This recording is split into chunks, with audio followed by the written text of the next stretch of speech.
It didn't matter whether they had to win or lose. He knew he wanted to win, and he wanted to win convincingly, and that's what he did last night. The Lions, a nice victory over the San Francisco 49ers. 40-34, I believe, was the final score there. Yeah. Yeah, big dub for Dan Campbell, and that secured us the victory. That put us up to +6, and we only got 5 more games to pick from. So even if we take a knee, even if we give them every game this week, we'll still end up victorious. So this one's over. It's as VC once said, it's over. It's over. Gotcha. Hey, so let me ask you this. So you basically won the equivalent of the President's Trophy, even though Hayes tweeted out the picture of Phil Pritchard in the Stanley Cup yesterday. You're not a fan of that one? You think that's a little aggressive? It was aggressive. It was definitely provocative, and certainly got Luke Wilson a little flustered, no doubt about it. Luke was in fine form yesterday doing the picks, but not happy with you guys flaunting your +5 lead that is now a +6 lead. But I'm asking you, do you touch the President's Trophy? Do you not want to see the President's Trophy? How do you treat this regular season championship that you now have command of? Oh, look, I'm not. I'm a little stitious. So, I probably am not going to go ahead and parade the trophy around. Look, Hazy B and I will definitely celebrate. The celebration will commence. He's going to be on the show today at 6:30, and I guarantee you, we will have our time our time to speak our mind on the glorious up and down mountainous season that we had. We were down by 9 games at one point, Feschuk, and we came back and we wrapped this thing up by the end of week 17. There's no point in even week 18. It's insane, the comeback that we had. Some are saying it's better than Brady against the Falcons. I'm not saying that. I don't think I would put it that far, but it's close. It's close, Feschuk. But it's not over yet, though. It's not over yet. All right, we won the regular season. Look at this guy. Look at the champion right there, Brian Hayes. Up on TSN Plus. Look at that, that is hat. The championship hat right there. Hayes and Bros, champions of 24-25. And he's giving it to me. Hayes and Bro for life, baby. Hayes and Bro for life. I can't wait. He's going to join us at 6:30, and we'll go over what happened. We'll go over what happened on the season and get his thoughts on what happened in that Maple Leafs game, too. Toronto with an afternoon affair against the New York Islanders. They come out with a 3-1 victory. And you talk about Dan Campbell being an aggressive head coach. How aggressive is Patrick Waugh pulling his goaltender, and the faceoff is in his own end? That, I've never seen that before, Dave. You know what, Al's brother, there's a great piece of hockey lore from our home region of Niagara where a coach named Rudy Pillis, who coached the Chicago Blackhawks to the 61 Stanley Cup, which was significant because they hadn't won. They didn't win another one until Taves and Kane came along. But Rudy, when he was coaching the St. Catharines junior team, the TPs back in the day, I think the 1950s, it was handed down to me from my uncles and my dad that he once pulled his goalie with the faceoff at his own end, and the St. Catharines Teepees went on to score a goal and turned a series and ended up winning the Memorial Cup. And it was an absolutely legendary clutch move. But since that in 1954, I'd never heard or seen anything of the sort of which we just saw with Patrick Waugh deciding to pull the goalie with an empty net and the face-off in his own end right beside that empty net. It's just hard to fathom. And, of course, the Leafs scored, which doesn't actually add to Patrick Waugh's legend in the least. No, so it worked out back in 54. 70 years later, it did not work out. But, yeah, it was quite the move by Patrick Waugh. I was kind of stunned when I saw him, is he really doing this right now? He's going to pull the goalie in his own end? That's a lot of pressure on the centerman to win that draw. Lots of pressure to win that draw. Because you lose, that's basically game right there. That game was obviously a winnable game. It was a 2-1 game in the final. It was 30-something seconds left when they took that penalty. It was winnable, right? You win that draw, you go down the ice, it's 5-on-5, I guess. So you don't have the extra attacker, but you got that extra guy, and you at least have a man-on-a-man, and you give yourself a chance. But you lose that draw, and just like what happened, Toronto puts in the back of the net, sealed the deal 3-1. The Maple Leafs close out the 2024 calendar year with a victory, and now sitting atop of the Atlantic Division 2.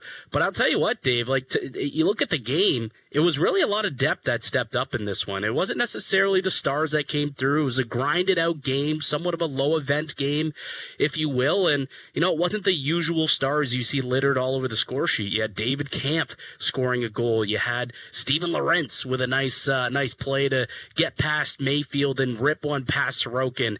It was the depth that really came through, and it was really nice to see. Well, we've been talking about it for how long, right? The lack of secondary scoring. And so, you'd like to see more games like this where the big boys don't have to carry the load, or at least the bulk of the load. And you haven't seen too many. So you got to celebrate them when you got them. Just like Hazenborough is celebrating. Toronto's bottom six are celebrating today with David Kampf scoring a long-awaited goal. Although he's getting hot. David Kampf is suddenly heating up now. And Steven Lorentz scoring. And at least Craig Berube for one day doesn't have to complain about the fact that nobody but his top players is putting anything on the board. Yeah, and luckily Joseph Woll played well along with him, and defensively I thought they were fine tonight. Joe Woll did what he had to do. It was a big stop on Brock Nelson to keep it a 2-1 game, to give them the opportunity to take the lead and get the net empty and eventually put the dagger in the back of the Islanders. But you talk about, it's funny, David Kampf, yes, he's got a couple of goals here. It's 2 goals in 3 games since coming back from his injury, but you still don't love to see David Kampf in the 2C hole, right, Dave? No. And obviously when the team fails to generate offense, you saw it late in the game. They decided to move Domi up and give them an opportunity to maybe generate some more chances when the game was still very much in reach of the Islanders. And it didn't work out, obviously. And it just goes to show, this team still, you look forward to the 2025, right? You talk about resolutions. And we're going to talk a lot about resolutions throughout the show, I'm sure. One is the Maple Leafs have to definitely shore things up down the middle. They need to get at least one more piece, because it really shows when one guy goes out, and it's the main piece, obviously, in Auston Matthews, but let's even say John Tavares gets injured at some point and has to miss time. There's just no one else who's really all that qualified to go up and play a meaningful, top 6 role at the center ice position. It really feels like going forward, that is something that the team needs to go out and focus on into the new year as we get closer and closer to the trade deadline. Yeah, and it's not like these guys haven't had opportunities, right? We know all about the experiment with William Nylander, and you can make the case that, if they were going to experiment with Willie Nylander at center, maybe they should have gone longer with that, but they didn't, because I think it's pretty clear that it's not something Willie Nylander is particularly interested in. It's not something that's going to work, because it's been tried before, and it's just not working. So they tried that. They've tried Pontus Holmberg, who didn't play today. But he's been the 2C at times. They tried David Kampf. They've tried Max Domi. They've got Connor Dewar down there in a depth role. There's plenty of guys. Steven Lorentz is in case of emergency centerman who certainly played the position in the NHL. And there's just nobody, to your point, Al's brother, that really qualifies as a top 6 number 2 centerman in this league. And no, there was a guy. There's a guy on the other side of the ice, though, that kind of interests me, and he had a good opportunity. Brock Nelson is kind of a name that I think would be an interesting piece, and watching him play tonight feels like he would kind of plug that hole as a really good third-line center who has the capabilities to provide offense, good veteran. He's been around the game for a long time. He can play a heavy-style game. He's got 21 points on the year, 10 goals. He's a 3-time 30-goal scorer and plays on both sides of the ice, kills penalties. He's kind of a perfect kind of player of what the Maple Leafs could look for. And it was interesting watching tonight, and I'm like, that would be a decent, this afternoon, I suppose. It's like, that'd be a decent addition for the Maple Leafs to possibly look at if the Islanders are looking to move out some bodies if they continue to scuffle into the new year. Yeah, doing business with old Lou Lamoriello. I'm not sure how he's going to feel about trading with the team that let him go, essentially, all those years ago when Brendan Shanahan made the decision to go with Kyle Dubas over Lou Lamoriello. But maybe it's strictly business to Lou, and maybe there is an idea that if Brock Nelson, who's a pending UFA, makes $6 million on the cap, if he's available, he's got to be on the list, right? It's got to be a long list, because Brad Treliving is going to have to knock on every door looking for center depth. And we were talking here yesterday, Al's brother, about maybe it's a Nashville deal where you get Ryan O'Reilly and Luke Shen to reunite the group that brought you the only playoff series win in this era of Leafland. And there's another kind of door-knocking exercise that Brad Treliving's got to go through to talk to Barry Trotz. He's going to talk to Lou Lamoriello. And there's a long, long list of guys that are going to be mentioned between now and March 7th. But there's got to be one guy, to your point. There's going to have to be one guy that actually makes the move here because the Leafs need it badly. They do, and for as long as Auston Matthews is out, that's going to be prominent. And, he skated yesterday in practice, so possibly he's getting close to a return. Obviously did not play in this afternoon's game against the Islanders. We'll see what happens moving forward into the new year. As of now, I guess he's day-to-day. He was placed on IR retroactively, so he could technically be brought off at any point. I believe he's already missed 7 full days. So it's more of a paper move than anything to get an extra body up with the team. But we'll see. I mean, when it comes to Auston Matthews and his health, we just don't know what the situation is at all. Is it serious? Is it not? I mean, he already missed 9 games before. He came back, tried to fight through it, and then it re-aggravated itself. And now we see that he's skating again, which is a positive sign. But how much longer is it going to take for him to feel game ready? And when he does get to be game ready, can he stay game ready? And that's kind of the big question. And if not, then that's why the conversation starts. Well, then let's, think of a backup plan and have someone else to possibly move up. Because again, look, you can get away with only scoring 2 goals against the New York Islanders. It's not a team that can score a whole heck of a lot. But when you get closer to the playoffs, when you're going up against the Floridas, the Tampas of the world, you cross over, you got Carolina, Washington, you need more than 2 goals. The goaltending has been terrific, obviously, but you can't rely on that to always be like a .940 save percentage. Like you saw Joseph Woll tonight, really excellent. You're not going to get that each and every game. So you got to find a way to score, and you got to add some depth to make that happen. Oh, no doubt about it. And the bottom line is, Al's brother, it's not about whether or not Auston Matthews is skating. It's about whether or not he's dominating, right? And that's the issue here. It's not about whether he's good enough to get out there. It's about whether he's good enough to go out there and be the guy that can dominate NHL games and carry this team in big moments, because that's what he's paid to do.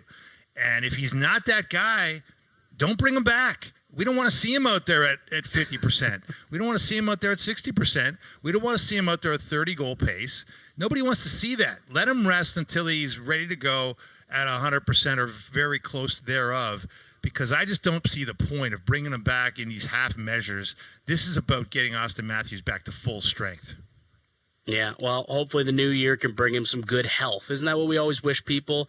Hope for good health in 2025. I think exactly. All of Leafs Nation hoping for that for Auston Matthews. Hit these Joseph Woll, too, again today. Looked like there was a little something, a little tenseness on that groin.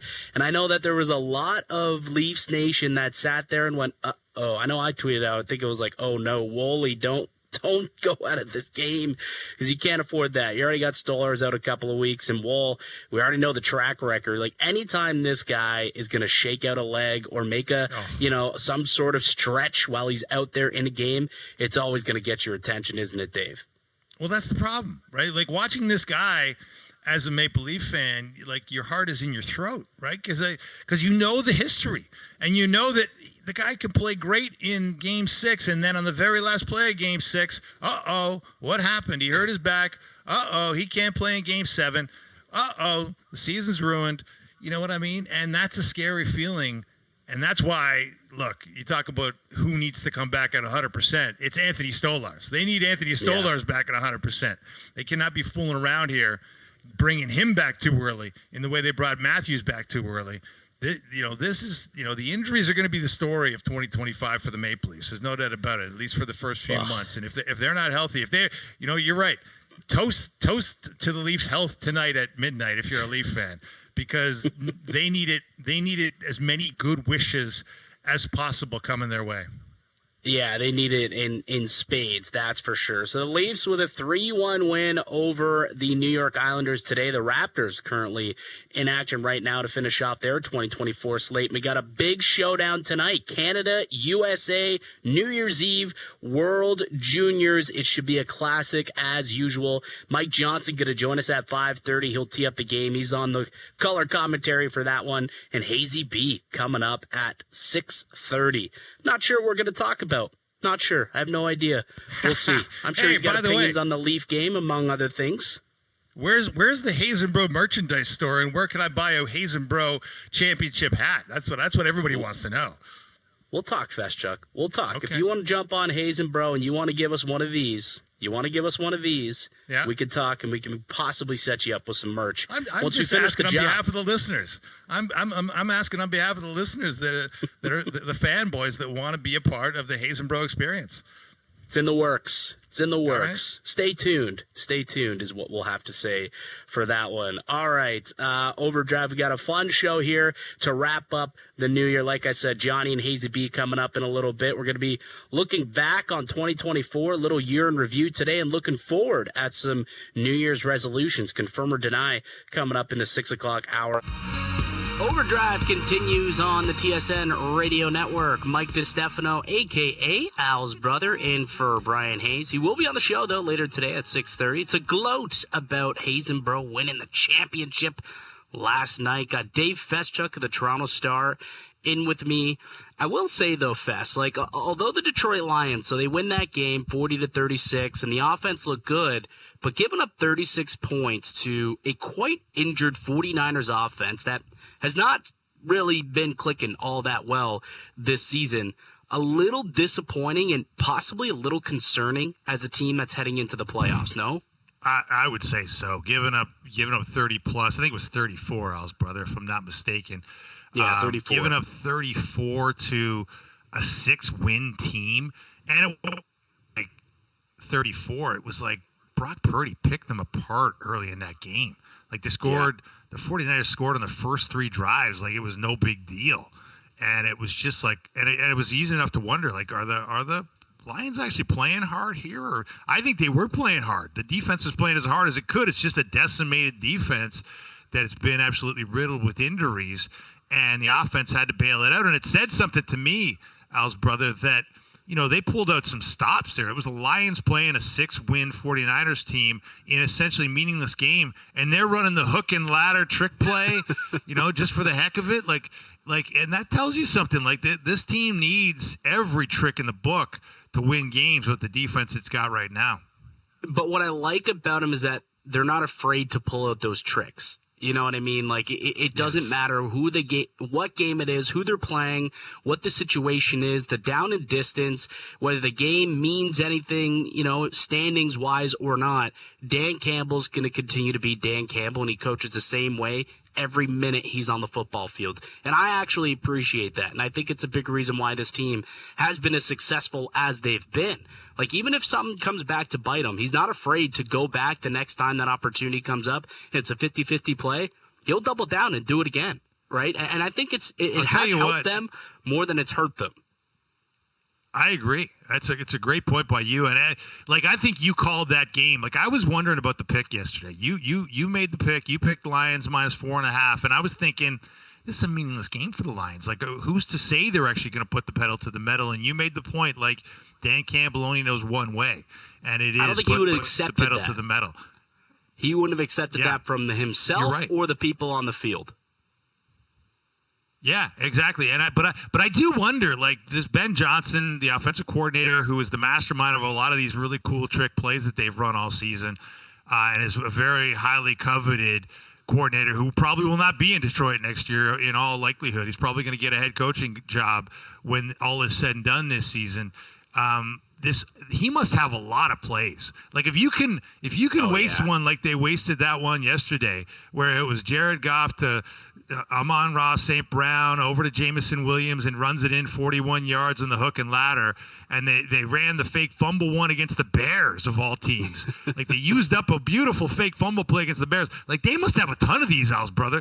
If they're not afraid to use these plays against bottom feeding teams, they must have a bunch in the bag.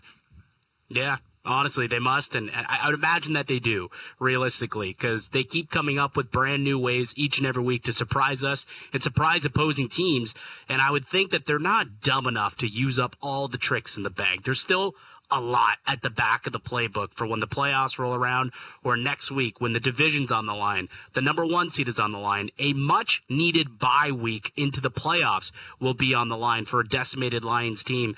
I'd imagine next week, they'll pull out a couple against the Minnesota Vikings as well to give themselves the best opportunity to wrap up that 1 seed and get that bye. Because for an absolutely damaged defense.